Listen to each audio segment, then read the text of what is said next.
A very good morning to all of you. I am Dr. Ranjita and you all are welcome to Study IQ.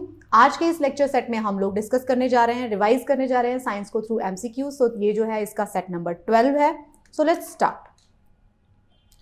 अगर आपको कोई सवाल है मुझसे तो आप मुझे मेल कर सकते हैं. ये मेरा इंस्टाग्राम लिंक है और ये मेरे टेलीग्राम चैनल का लिंक है. इस टेलीग्राम चैनल पर आपको इन सभी MCQ सेट का PDF मिल जाएगा जिसको आप रिविजन पर्पस के लिए डाउनलोड कर सकते हैं. तो आपकी स्क्रीन पर पहला सवाल जो है इस सेट का आपको नजर आ रहा है. तो पहले सवाल में आपसे पूछा जा रहा है, पहला सवाल बोलता है आपको एलिमेंट्री कैनाल के बारे में सवाल पूछा जा रहा है. एलिमेंट्री कैनाल ऑफ ह्यूमंस की एलिमेंट्री कैनाल से क्वेश्चन है which is not a part of alimentary canal in humans. Not ये पूछा गया है कौन सा स्ट्रक्चर जो है एलिमेंट्री कैनाल का पार्ट नहीं है. एलिमेंट्री कैनाल क्या है? एलिमेंट्री कैनाल जो है वो एक पैसेज है, वो एक रास्ता है जहां से जो मुंह से शुरू होता है और एनस पे खत्म होता है, जिसके अंदर पूरा का पूरा जो फूड है वो पास ऑन करता है. राइट, ये आप जानते हैं. तो ये हमने NCERT का क्वेश्चन है. इसको हमने क्लास 6, क्लास 7, 8 बहुत सारी NCERTs में बार बार पढ़ा है. तो इसमें पूछा गया है ईसोफेगस है, पैंक्रियाज है, small intestine, large intestine. Very very easy question. तो हम जानते हैं कि पैंक्रियाज जो है वो ग्लैंड्स हैं जो कि अपना सिक्रीशन पोर करती हैं. तो ये जो है पार्ट नहीं है एलिमेंट्री कैनाल का, ये स्पोर्टिव इसकी ग्लैंड है. ओके, अब इसको समझने से पहले हम जल्दी से इसको रिवाइज कर लेते हैं. ये आपको एलिमेंट्री कैनाल का स्ट्रक्चर दिखाई दे रहा है जो कहाँ से शुरू होती है, वो माउथ से शुरू हो रही है. फिर उसमें फेरिंग्स आता है जिससे हम गटकते हैं, जो आप हमारी ईसोफेगस जिसको, फिर उसके बाद फेरिंग्स जो है वो कंटिन्यू हो जाता है ईसोफेगस में. ईसोफेगस से खाना आ जाता है स्टमक में, स्टमक से ये जाता है स्मॉल इंटेस्टाइन में, फिर ये लार्ज इंटेस्टाइन में, स्मॉल इंटेस्टाइन, फिर ये लार्ज इंटेस्टाइन एंड ये एनस के थ्रू यहाँ से फीकल मैटर बाहर आ जाता है. ये थी एलिमेंट्री कैनाल. अब एलिमेंट्री कैनाल के अंदर अलग अलग सिक्रीशन, अलग अलग ऑर्गन्स डालते हैं. जैसे कि सबसे पहला हो गया, सबसे इंपॉर्टेंट हो गया लिवर. तो लिवर क्या कर रहा है? लिवर जो कर रहा है वो ब्रेक डाउन करता है and build up the many biological molecules. तो लिवर जो है ये क्या कर रहा है? अपना सिक्रीशन. और पैंक्रियाज कहाँ है? ये रही पैंक्रियाज. पैंक्रियाज और लिवर जो है दोनों मिलके अपना सिक्रीशन यहाँ पर डाल देते हैं स्मॉल इंटेस्टाइन में, ड्यूडेनम में, जिसको हमने बारे में बात किया था. स्टमक जो है वो जे शेप जो है ऑर्गन है, ये आपको दिख रहा है. तो ये सारे के सारे जो ग्लैंड्स हैं वो इसमें अपना सिक्रीशन डाल देते हैं. अपेंडिक्स जो है लार्ज इंटेस्टाइन का पार्ट है. ये जो चार्ट दिया गया है ना आपको, बहुत बहुत बहुत इंपॉर्टेंट, बहुत बहुत इंपॉर्टेंट डायग्राम. इसको आप अच्छे से रट लेना. जब आप रिवीजन के लिए PDF डाउनलोड करेंगे तो इसको निकाल के बहुत शांति से बैठ के देख लेना. बाकी मैंने अपनी क्लास 6, 7 NCERT के जो लेक्चर्स हैं उसमें तो बहुत डिटेल में आपको पढ़ाया है, एक एक पार्ट का एक्सप्लेनेशन के साथ वो क्या करता है. तो ये पूरा का पूरा डाइजेस्टिव ट्रैक्ट है. डाइजेस्टिव ट्रैक्ट मतलब रास्ता. ये पूरा रास्ता है और रास्ते में क्या मिल रहा है हमको? अलग अलग ग्लैंड्स. पैंक्रियाज क्या है? ग्लैंड्स. लिवर क्या है? ग्लैंड.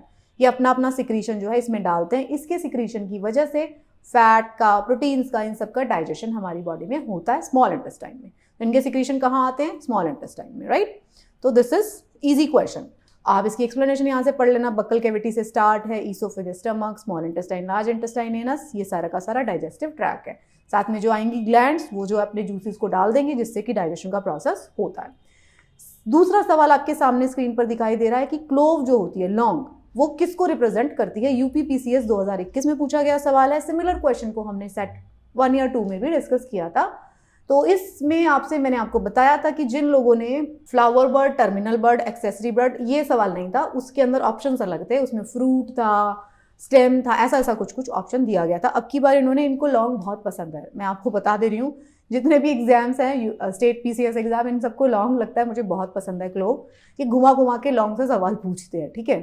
तो इसमें पूछा गया कि टर्मिनल बर्ड है, एक्सेसरी बर्ड है, फ्लावर बर्ड है एंड या वेजिटेटिव बर्ड है. ये इसमें से सवाल पूछा गया है. तो ये क्या है? ये फ्लावर बर्ड है. फ्लावर बर्ड ही है. अब ये सारी कौन सी बर्ड है? Terminal bud, accessory bird, vegetative bird. तो आपको ज्यादा कंफ्यूज नहीं होना है, बहुत ज्यादा दिमाग नहीं लगाना है. आप जानते हैं फ्लावर बर्ड है, फ्लावर बर्ड. कई बार क्या होता है कि हम ओवर थिंकिंग की वजह से अपने सवालों को गलत करते हैं. हमें आता है, वो उसका ऑप्शन भी हमको पता है, हमने पढ़ भी रखा है, लेकिन हम इतना सोचेंगे एग्जाम टाइम में बैठकर कि ओहो कुछ और तो नहीं है, तो हम रॉन्ग आंसर कई बार मार्क करके आते हैं. अगर आपने क्लोव का पौधा देखा है तो आपको ये ऐसा दिखाई देगा. अगर आप वैसे भी नहीं जानते, सिर्फ फ्लावर बर्ड होता तो इजी हो जाता बहुत क्वेश्चन, लेकिन उन्होंने आपको कंफ्यूज करने के लिए टर्मिनल बर्ड, एक्सेसरी बर्ड, ये सब दे दिया. तो एरोमेटिक है ये बर्ड. इसमें से मालाकू आइलैंड से इंडोनेशिया में मिला गया था, नेटिव था ये वहाँ का, फिर हमारे इंडिया में आ गया. ये clove are full of antioxidant होता है उसके अंदर.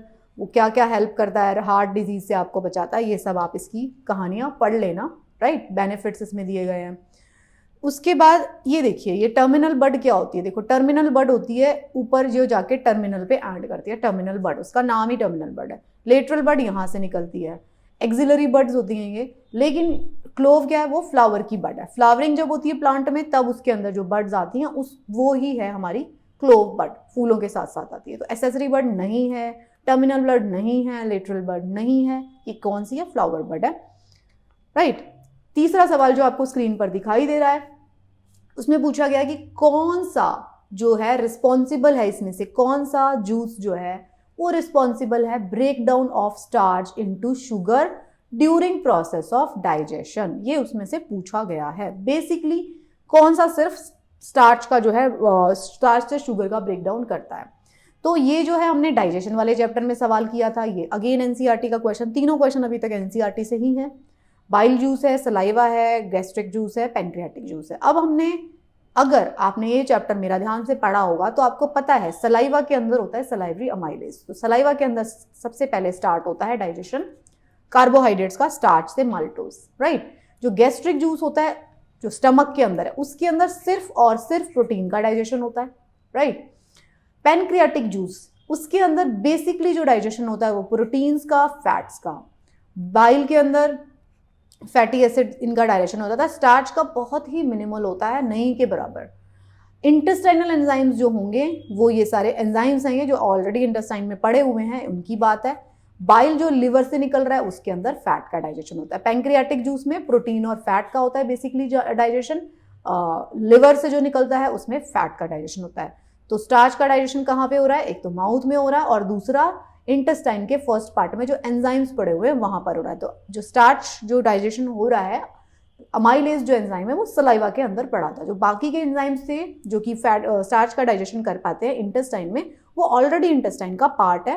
पैप्टिडेज, सुक्रेज, लैक्टेज, माल्टेज, ठीक है, ये सारे वहां पे प्रेजेंट थे, ये अलग अलग इसको डाइजेस्ट कर देते हैं। तो इसमें से आपने जो देखा, गैस्ट्रिक जूस नहीं है, पैंक्रियाटिक जूस नहीं है, बाइल जूस नहीं है, तो saliva is the right answer, right.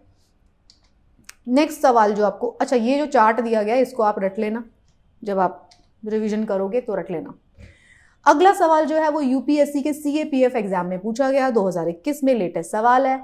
इसमें पूछा गया था कि कौन से ऐसे लाइफ प्रोसेस है, सिंगल सेल ऑर्गेनिज्म जो है, जिस लाइफ प्रोसेस के बारे में स्टेटमेंट था, सिंगल सेल के बारे में, सिंगल सेल वाले जो ऑर्गेनिज्म है उसके बारे में स्टेटमेंट है, कौन सा करेक्ट नहीं है, ये पूछा जा रहा है सिंगल सेल ऑर्गेनिज्म के बारे में।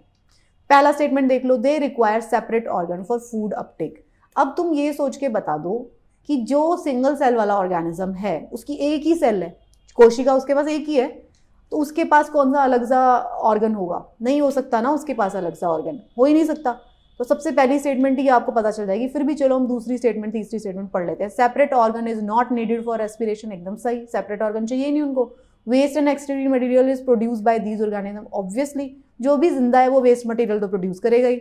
दे remain in contact with the external environment, obviously external environment में भी तो रहते हैं, जरूरी थोड़ा बैक्टीरियाज और ये सब हमारी बॉडी में ही प्रेजेंट हो, बाहर भी तो प्रेजेंट है ना। तो ये जो है सबसे बहुत ही ईजी सवाल है एनसीईआरटी का।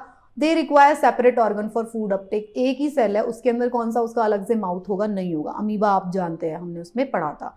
तो जो यूनिसेल्युलर ऑर्गेनिज्म होते हैं जिनको सिंगल सेल ऑर्गेनिज्म बोलते हैं, उनके अंदर एक सिंगल सेल होती है, वो अपनी एक ही सेल से सारा काम करते हैं। जैसे अमीबा उसका एग्जाम्पल है, पैरामीशियम उसका एग्जाम्पल है और यूग्लिना उसका एग्जाम्पल है। हमने क्लासेस में पढ़ा भी है यूनिसेल्युलर ऑर्गेनिज्म के बारे में, राइट। तो यूनिसेल्युलर ऑर्गेनिज्म दो तरीके के हो सकते हैं, प्रोकैरियोटिक हो सकते हैं और यूकैरियोटिक हो सकते हैं। तो ये सारे के सारे कौन से हैं, ये यूकैरियोट्स हैं। यूकैरियोट्स का क्या मतलब था, जिनके पास एक ट्रू न्यूक्लियस प्रेजेंट है, इनके पास सबके पास ट्रू न्यूक्लियस है। प्रोकैरियोटिक कौन सा होगा, जैसे कि बैक्टीरिया होगा जिसके पास ट्रू न्यूक्लियस नहीं होगा। प्रोकैरियोट और यूकैरियोट को हम बहुत डिटेल में डिस्कस कर चुके हैं in NCERT classes, right. Unicellular, multicellular organism देख लेना आप, ये स्लाइड में से पूरा पढ़ लीजिए। अगला सवाल जो आपकी स्क्रीन पर आपको दिखाई दे रहा है, अगेन एनसीईआरटी क्वेश्चन, पहले वाला भी एनसीईआरटी का क्वेश्चन था। कंसिडर द फॉलोइंग, 4 आपको एनिमल्स के नाम दे दिए गए, आपसे पूछा जा रहा है टाइगर, काऊ, गोट, हॉर्स, इनके बारे में आपसे पूछा जा रहा है कि इसमें से भैया कौन कौन से जो है रूमिनेंट एनिमल्स है। रूमिनेंट का मतलब ऐसे एनिमल्स जिनका अलग से स्पेशल तरीके का स्टमक होता है, वो कौन कौन से हैं, आपसे ये पूछा जा रहा है। 2-3 है। देखो एक चीज तो आप समझ लो, एक तो नहीं होगा, एक नहीं हो सकता, एक नहीं है, टाइगर तो नहीं हो सकता, काऊ, गोट और हॉर्स ही हो सकते हैं, इन तीनों में से कोई ना कोई हो सकता है। तो सबसे पहले आप समझ लो रूमिनेंट एनिमल्स क्या होते हैं। तो अब आप इसमें देख लीजिए, इनके पास क्या होता है, लार्ज हूव्ड हर्बीवोरस होते हैं। ये हूव्ड होते हैं, मतलब इनका एक हूव जो उनकी कमर पे यहाँ पे निकला होता है ना, ये ऐसा, ये वाला सा निकला होता है उसका, है ना। ग्रेजिंग करते हैं, बेसिकली घास खाएंगे। मैमल्स हैं, they are able to acquire nutrients from plant based food by fermenting. Plant based food से ही लेंगे in a specialize stomach prior to digestion. तो उनका जो स्टमक होगा वो एक स्पेशल स्टमक होता है, जिसके अंदर क्या होगा, र्यूमन, उस स्टमक के अंदर क्या होगा, र्यूमन होगा, रेटिकुलम होगा, ओमेसम होगा और एबोमेसम होगा। ये आपको रटना है। जब मैंने एनसीईआरटी पढ़ाया था तब भी मैंने आपको कहा था इसको रट लो, इस स्ट्रक्चर को। इनका स्टमक के 4 पार्ट होते हैं, र्यूमन, रेटिकुलम, ओमेसम, एबोमेसम। 4 पार्ट्स में इनका स्टमक डिवाइडेड है। ये बेसिकली उन लोगों का स्टमक होता है, उन एनिमल्स का स्टमक होता है जो घास खा रहे हैं, क्योंकि उसके अंदर, घास के अंदर सेलुलोज होता है। तो सेलुलोज को डाइजेस्ट करना थोड़ा मुश्किल काम है। तो इनका स्टमक ऐसे बना होता है कि पहले वो सीधा गटक लेते हैं, सारा अपने स्टमक में रख लेते हैं, थोड़ी देर वो फर्मेंट होता है बैक्टीरियल एक्शन से। उसके बाद जब उनको शांति से टाइम मिलता है तो धीरे धीरे उसको निकालते हैं, दोबारा च्यू करते हैं, फिर से लेके जाते हैं। तो जो ये जो लेके अभी जो इन्होंने किया, जिसको दोबारा च्यू करते थे, इसको बोला जाता था कड। तो इनको कड च्यूइंग एनिमल बोला जाता है। यहाँ पे एक्सप्लेनेशन में दिया हुआ ये रहा, कड बोला जाता है उसको, जिसको ये दोबारा से वो करते हैं। तो इसके एग्जाम्पल देख लो, कैटल जितने भी होंगे, sheep, goat, buffalo, deer, elk, giraffe, camel, ये सब के सब जो है एग्जाम्पल है। अब इसके अंदर आप देख सकते हैं फूड थ्रू माउथ, फिर र्यूमन में चला गया, बैक टू रिगर्गिटेशन, फिर र्यूमन से क्या हुआ, माउथ में आया दोबारा, फिर र्यूमन में गया, मेजर डाइजेशन के बाद गोज टू रेटिकुलम, फिर ओमेसम, फिर एबोमेसम। इस तरीके से चला जाता है, फिर लार्ज इंटेस्टाइन में चला जाता है। तो ये जो 4 पार्ट्स है, र्यूमन, रेटिकुलम, ओमेसम, एबोमेसम, ये किसका पार्ट है, ये स्मॉल इंटेस्टाइन का पार्ट है। तो again simple question, important question, favourite question of all the state PCS, UPSC, सारे एग्जाम, सीडीएस, असिस्टेंट गवर्नर, सब में पूछा जाता है, घुमा फिरा के पूछ लेते हैं। तो ये जो था र्यूमन, रेटिकुलम, ये सब जो है आपको इंपॉर्टेंट क्वेश्चन है, तो आप समझ गए होंगे। नेक्स्ट क्वेश्चन है, cell wall is not present in the cells of, किसके पास सेल वॉल नहीं है। यूपीएससी के सीडीएस एग्जाम में पूछा गया लेटेस्ट, ओके, किसके पास सेल वॉल नहीं है, ये पूछा गया था। बैक्टीरिया के पास है सेल वॉल, यस, हमने तो उसके स्ट्रक्चर में पढ़ा था। प्लांट और एनिमल के केस में क्या डिफरेंस होता था, उनके पास सेल वॉल होती थी, एनिमल में नहीं होती थी। फंगस और ह्यूमन, देखो भैया, अगर आपको अपनी खुद की सेल का स्ट्रक्चर पता है ना, ह्यूमंस, तो आपको पता चल जाएगा हमारे पास सेल वॉल नहीं है। कंफ्यूज जो आप होगे वो फंगस और ह्यूमन में ही हो सकते हो, लेकिन आपको ह्यूमन की सेल पता होनी चाहिए, तो झट से आप इसको बता दोगे। Totally NCERT based question, very easy question, right. इसकी एग्जाम्पल आप देख लो, देखो बैक्टीरिया का है ये। बैक्टीरिया जो है यूकेरियोट नहीं है, प्रोकैरियोट है, इसके पास न्यूक्लियस नहीं है। देखो इसका जेनेटिक मटेरियल कैसे पड़ा हुआ है। प्लांट सेल जो है वो कैसे है, उसके पास सेल वॉल होती है। फंगल सेल जो है, देखो फंगस की सेल कैसी है, उसके पास भी न्यूक्लियस है। और ह्यूमन सेल है ये, एक न्यूक्लियस होगा, उसके अंदर न्यूक्लियोलस भी होगा, गोल्गी अपरेटस, डीएनए, सब कुछ होगा हमारे पास। तो ये हमारी ह्यूमन सेल का एग्जाम्पल है, इसको देख सकते हैं। ह्यूमन सेल से ही क्वेश्चन है ये, तो बहुत ईजी क्वेश्चन है। तो जो अगला सवाल है वो सवाल नंबर 7 है, जो कि पोलियो वायरस के बारे में, उसमें 3 स्टेटमेंट आपसे पूछे जा रहे हैं। ये सवाल इसलिए लिया गया है क्योंकि कुछ वक्त पहले जो है पोलियो हमारे देश में बहुत चर्चा का विषय रहा है।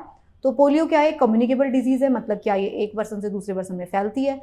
पोलियो फ्री डिक्लेयर किया गया था इंडिया को 2014 में। और तीसरा पूछा गया कि सिर्फ 2 स्ट्रेन हैं पोलियो वायरस के जो सर्कुलेशन में इन द वर्ल्ड। तो ये 3 तरीके की स्टेटमेंट थी। तो अगर आपको इस न्यूज़ को कभी आपने फॉलो किया है तो आपको पता होगा कि पोलियो के 2 से ज़्यादा स्ट्रेन थे। तो पहला स्टेटमेंट गलत हो जाता है। अब आता है पोलियो कम्युनिकेबल डिजीज है या नहीं है, वो फैल सकती है या नहीं फैल सकती। तो कम्युनिकेबल डिजीज वो होती है जो एक पर्सन से दूसरे पर्सन में फैल सकती हैं। तो India was declared polio free in 2014, ये तो न्यूज़ में था। अगर आप कभी इस न्यूज़ को फॉलो कर रहे थे तो आपको समझ में आएगा। तो जो पोलियो वायरस है, वो पोलियो का जो वायरस है वो एक पर्सन से दूसरे पर्सन में ओरोफिकल रूट से फैल जाता है। पोलियो के 3 स्ट्रेन थे वर्ल्ड में, टाइप 1, 2 एंड 3। 2014 में जो था वो पोलियो वायरस फ्री इंडिया को डिक्लेयर किया गया था। करंटली जो टाइप 1 स्ट्रेन है वो सर्कुलेशन में अफगानिस्तान और पाकिस्तान में, तो इसलिए वहाँ पे बॉर्डर पे आपको देखेंगे जब भी, अगर आपको कभी मौका मिलता है अफगानिस्तान पाकिस्तान बॉर्डर के पास जाने का, तो आप देखेंगे वहाँ पे पोलियो ड्रॉप्स लेके जो है हमारे हेल्थ वर्कर्स बैठते हैं।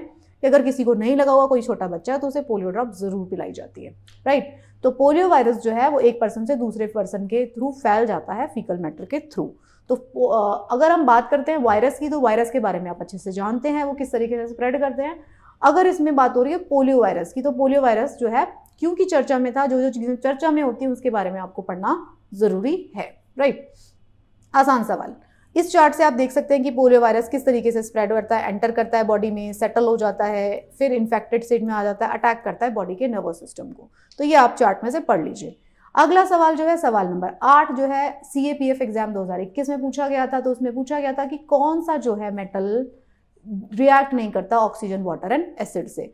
तो NCERT का क्वेश्चन है ये, अगेन 7-8 क्लास की NCERT का, जिसमें हमने पढ़ा था, क्लासिफिकेशन पढ़ी थी हमने मेटल्स की। तो हमने इसमें बात किया था पहले तो आपको, हाँ, क्योंकि अगेन फिर इसमें इन्होंने मेटल का नाम नहीं लिखा, उसका सिंबल लिख दिया।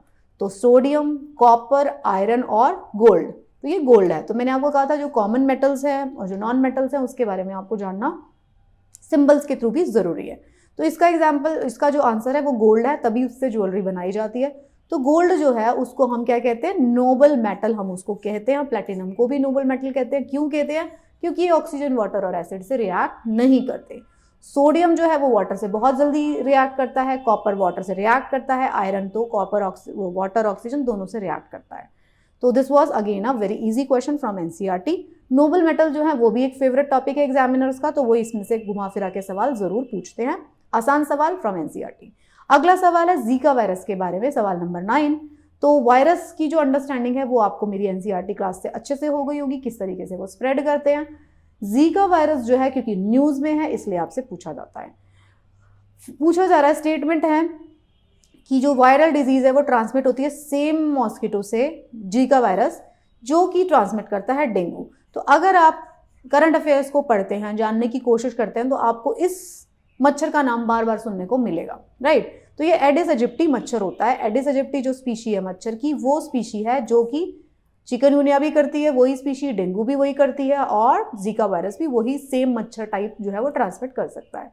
अगर आप जानते हैं मच्छर किसका काम करता है, वेक्टर का काम करता है। इससे पहले वाले सेट्स में और NCERT सीरीज में मैंने आपको अच्छे से समझाया है कि वेक्टर किस तरीके से फंक्शन करता है, वेक्टर का काम क्या होता है, राइट। पहले जो वायरस है उसके अंदर ग्रो करता है वेक्टर के अंदर, फिर वो ट्रांसमिट होता है उसके जो, जब वो बाइट करेगा तो जो इन्फेक्टेड जो ह्यूमन है उससे उसने जो ब्लड लिया उसको वो दूसरे में ट्रांसमिट कर देता है। तो हमने मलेरिया के केस में, इन सब के केस में मच्छर वेक्टर की तरह कैसे काम करता है चार्ट के थ्रू बहुत अच्छे से समझा है, राइट।